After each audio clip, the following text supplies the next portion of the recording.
हर हर महादेव, जय मिथिला, सुप्रभात। आइ हम लऽ के अयलहुँ हन कि भोलेनाथ पर की चढ़ेलासँ की फल भेटै छै। तऽ जानू अहाँ सब, भोलेनाथ पर चावल चढ़बै छियै तऽ धनके प्राप्ति भेटत।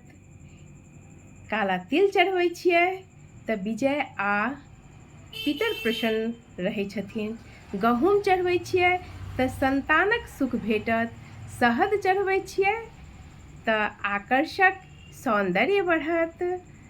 बेलपत्र चढ़बै छियै तऽ कष्ट दूर, संकट दूर हैत। दूध चढ़बै छियै तऽ मानसिक शांति भेटत।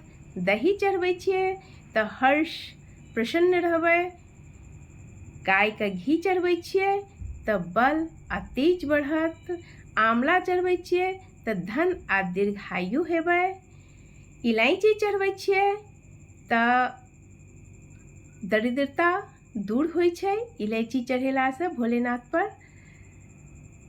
केसर चढ़बै छियै तऽ दाम्पत्य जीवनमे सुख आबै छै। इत्र चढ़बै छियै तऽ रोग नाश होइ छै। धतूरा चढ़बै छियै तऽ संतानक सुख भेटै छै। आ शक्कर चढ़बै छियै भोलेनाथ पर तऽ सुख, सौभाग्यमे वृद्धि होइ छै। हर हर महादेव।